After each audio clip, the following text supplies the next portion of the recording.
What is good, y'all? Welcome back to a brand new video. We are back recapping another Heat game, which is a loss to the Denver Nuggets again, 3-1 in the series to the Nuggets. We're here to recap it all, so make sure y'all drop a like, subscribe, comment down below your thoughts and what you guys think. And yeah, man, disappointing, tough loss, man. You're down 2-1 on your home floor. You would expect to win at least one of your games at home, man. Like, when you win in Denver in game 2, I don't think anybody predicted the Heat to drop 2 straight, like, unless you were a Nuggets fan. Like, at home, like, we had lost 2 at home before this series, but you expected this team to come out and win 1 at home at least and capitalize on the advantage that they got by winning 1 in Denver. Now we got to go back to Denver down 3-1. Nobody has come back from 3-1 in the finals besides, LeBron and the Cavs. Obviously, it's been done before in the playoffs, but in the finals, it's only been done once. And the odds are against us. Now, is this series over? I'm not going to say that just yet because I still believe in everything that this team has done. Like, I don't think they're just gonna go out like that. I think they will win Game 5, which is a bold statement to make after how they played tonight and the night before, or 2 nights ago. But I just cannot see this team losing 3 games in a row. Like, I know that happened against Boston, but I just don't think it's going to happen against Denver. Like, I think they're going to be prepared. And yeah, I mean, that might just be me believing in my team too much, but I don't know. Like, obviously Denver's on top and they look like the better team for sure, but I don't know, something about the Heat's like grittiness and resilience is just telling me that they're gonna bounce back and take Game 5, because it's just a very Heat thing to do, to just drop 2 at home and win 1 on the road when nobody expects you to. So yeah, it was disappointing. It was very disappointing. Both games in the first half we kept it close. We kept it close in the first half in Game 3 and Game 4, but unfortunately, like, second halves, we just got ourselves in too much of a big hole. Like, Game 3 was atrocious. Second half, like, the effort levels were terrible. Like, energy, effort was just all, like, disposition was just all like terrible. Like, in the second half, especially, like, you had Christian Brown and all these guys just like bullying the Heat. Like, it's just the energy and effort was terrible. And that was the main reason we lost that game. A lot of second chance points and stuff. And Game 4, I feel like we did a pretty decent job guarding Murray and Jokic. I feel like those two obviously causes the most problems in Game 3, scoring 66 points, and that really affected us. But in Game 4, we came out and we did a really good job on them. Jokic was in foul trouble. Murray didn't really get off. But the others really stepped up for Denver, man. They shot 50% from 3, and it seemed like every time we went on a run, they would answer it with a 3. That 3 by Jeff Green, that 3 by Bruce Brown. Like, Bruce Brown had 21. Aaron Gordon had a playoff career high in 27 points. Like, that type of stuff, man. Like, timely. Like, Denver is just a better team on paper, and they're just playing like the better team this series, because, like, even when their stars are like not performing, you have guys who are going to step up. Like, Aaron Gordon in Game 1 and Aaron Gordon in Game 4 has stepped up. You had guys like Christian Brown last game, Bruce Brown tonight. Like, they just have guys who are just going to step up no matter what, and that's what, like, they're not like extremely deep or anything, but the guys that they play are extremely reliable, and that's what you gotta respect them. Like, I don't have anything bad to say about Denver. They're extremely worthy of a team that could become a champion if they win the next game. Like, they're very very good. Like, this is an extremely good team that has been underrated by the media for like majority of the season. So I'm glad that they're getting their respect. Now, obviously, they're still like the enemy, so I'm not like rooting for them or anything. Obviously, we're playing against them, we're in a series against them, dogfight against them, but I do want to give them their respect, because I don't really have much bad to say about the Heat, and that's when that like the other team is just outplaying you and they're just like better. They're just playing better. And you know, in the losses against Boston, like you could point to this, and this and say, if we did this better, we would have won. Tonight it's like we tried so many different coverages, and Jokic is just like our kryptonite every time we play against him, because he just knows how to play the game. And like no matter what defense is thrown at him, I know he didn't have a good game scoring wise, but it was just everything. Like, you know, if we were blitzing the pick and roll with him and Jamal Murray, someone was getting open and they were fighting him for three. Like Jamal Murray's passing, by the way, is extremely underrated. I don't think people give him the credit that he deserves as a passer and a playmaker, because he has been making some extremely good passes this series, and I think that's what Spo wanted to see if he could do that. But he has been definitely, you know, showing that he's capable when he's blitzed to make passes and find open guys. And same with Jokic. You know, we had a lot of plays where we were sagging off of Jokic and daring him to shoot threes when we blitzed Jamal Murray. And sometimes whenever we did rotate and when we were scrambling, he would find an open cutter. They had so many cuts to the basket. MPJ had a lot of cuts. Aaron Gordon had a ton of cuts. I guess the one thing that you could try to limit is their cutting and awareness off the ball. Like I think Strus got backdoored like 4 or 5 times in a row. By the way, talking about Strus, he was terrible. And he's been terrible all series. Apart from game 2 where he had 4 threes in the first quarter, he hasn't done anything all series. Defensively, he's been weak. Offensively, he's been weak. It's just like, know your role. Know your role offensively. Now defensively, his effort level is piss poor. You know, you cannot be getting backdoored 4 or 5 times in a row by Michael Porter Jr. It's just not acceptable. Like at this level, when you're playing in the NBA Finals for a team that prides their defense, to constantly, I know it's because we're playing zones and stuff as well like that. The schemes also has to do with the fact that they're cutting a lot. I'm not denying that, but there were several possessions where Strus was just ball watching and Michael Porter Jr. was just going backdoor and Jokic was finding him every single time. I think that happened 3 to 4 times in a row.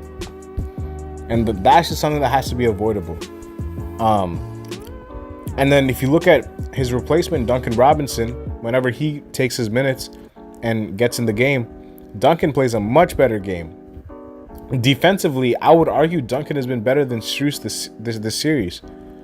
And then obviously he's making shots and he knows his role. He's not trying to do too much. Strus will just overly try to just be out of control, driving to the basket for no reason. Duncan only does that when the defense gives him that lane. Yeah, Duncan's been putting the ball on the floor a lot more in the series because the Nuggets have been playing him as, you know, someone that they want to run off the line. Strus is just trying to do in and out between the leg crossovers and loses the ball every time he drives because he's just not confident and capable, because they're not even giving him a lane to drive and he's trying to drive anyway. Like, know your role. Stop trying to do too much. Gabe Vincent was in foul trouble again for the second game in a row. That didn't help. Lowry, I thought was good. I thought Lowry was really good tonight. I thought, he obviously gave us some scoring, but I really thought he was a big reason as to why we were able to keep the game very close in the first half. Bam, listen, I think a lot of people will look at Bam and be like, yo, he missed so many like wide open like layups and stuff. And yeah, he did miss a lot of shots, but I don't think you can say anything bad about Bam this entire series. I think he's genuinely been the best player this entire series for this team. Like, I have nothing bad to say. Yeah, Jokic has had really good games, but like, that's Jokic. Like, you're not going to stop him. Like, people have to understand, this dude dominated Anthony Davis and Rudy Gobert, like 2 guys who were like defensive player. Like, Rudy Gobert just won the defensive player of the year like 2 years ago, and Anthony Davis is like regarded by so many as like the best defender in the NBA by like so many. Like, it's not easy to stop this dude, bro. Like, you're not going to stop Jokic, but Bam, I don't think you can play better defense than Bam has been playing on Jokic. Jokic is just too big for him, which is fine. Bam is 6'9", Jokic is 7 feet and a lot heavier and a lot bigger. So it's just, he's just outmatched physically. And he's making up for that. He's playing hard, bro. Bam is playing really, really hard. That chase down block was huge. Like, I have nothing bad to say about Bam this series. Jimmy, he's trying. Like, I can see, like, okay, game 3, his effort levels were not good. Game 4, he was doing a lot better job at locking and trailing and making sure that Jamal Murray did not get, you know, a lot of airspace whenever there was a screen set, and he was making sure that he was sticking to his hip and attached to him and making sure that he was following him instead of getting caught on the screen, instead of, you know, letting Jamal Murray just, you know, run all over the place and not stick to him. So the effort levels was there for Jimmy. And he did have like a part to play in us trying to make a run towards the end of the game. Obviously, I think it's very safe to say that you're not going to see like a playoff Jimmy game. Like, his ankle is just messed up, and I know I'm not trying to make an excuse, because there is no excuse, but like, he's just not right. You can clearly see, like, he doesn't have that burst. He's relying on a lot of jumpers. Like, I think I saw him drive to the lane like twice. Like, he's just not, you know, he's just not right. He's just not right physically. You know, maybe it's more than the ankle. Maybe it's because of legs or burnout or anything, because he has been carrying us this entire playoffs.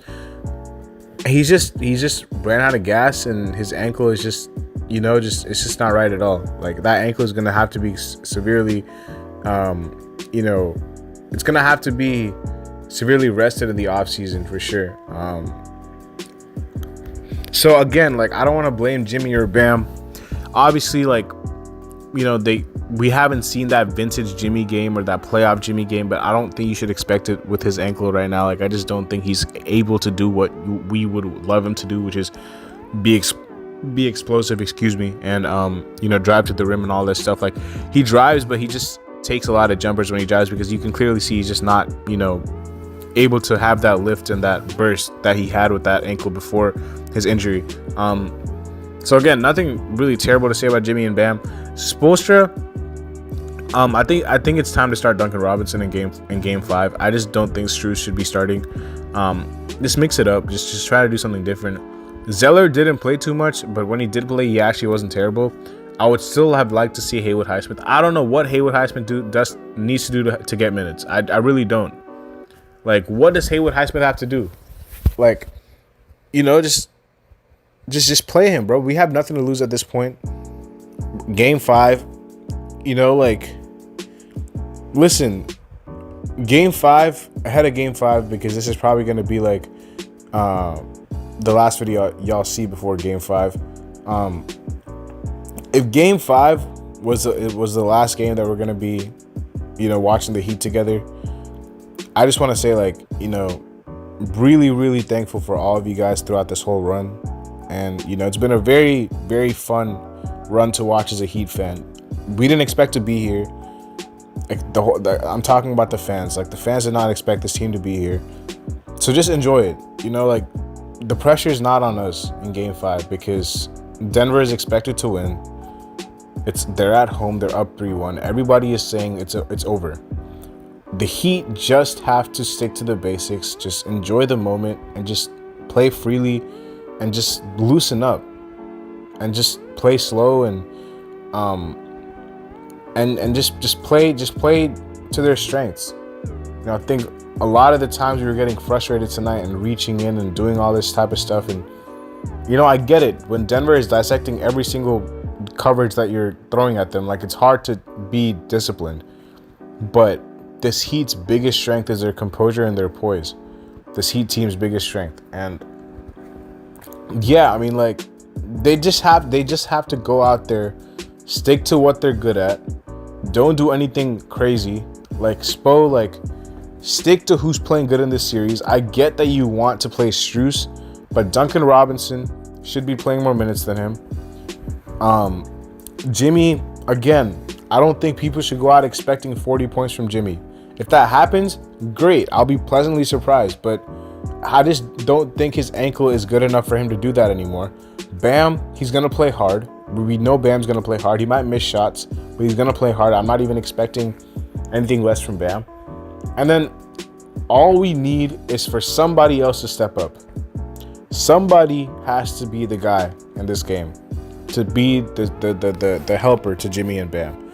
Who that is, I have no idea. Whether it's Vincent, whether it's Strus, whether it's Robinson, whether it's Martin, whether it's anybody. Love, who by the way was really big in this game for us. Shout out to Kevin Love. Whoever it is, we're gonna need help, and I think, you know, it's just time to just experiment with a couple of different lineup changes. If you're Spo, just stick to the basics as far as your philosophy and what you're good at. But as far as the lineups are concerned, Duncan Robinson should be starting. I know he's going to start Strus, but Robinson should be starting. And then Highsmith should be getting minutes. If that happens, as far as what we can do differently on Denver, I mean, like, it's kind of pick your poison, bro. Like, Denver is just very good. Like, they're like the #1 offense in the NBA. Like, it's just very hard to stop their team. Because it's kind of just like you got to take away one or the other. And, you know, last game we took away the others, but Jokic and Jamal dominated. You know, tonight we took away Jokic and Jamal, but the others dominated. It's like it's very, very difficult to win games when, you know, you cannot shut off every avenue for them to score. I will say, if Jamal Murray goes off, we're not going to win the game. I just don't think we are, because he is the guy that we have to stop. Jokic will get his, and I've always said make Jokic a scorer. I know it's a lot easier said than done. I know Spo will say untrained eye and this and that, but that is the game plan. That's the easiest to win, because we saw in game 2, the others did not really do that well. And it was only Jokic, and if it's only Jokic, we will win. So yeah, that's what I think that he should do for game 5, man. I still have faith. I'm always gonna have faith until the wheels fall off. But yeah, I'll see you later as always, man. Have a nice day. Peace.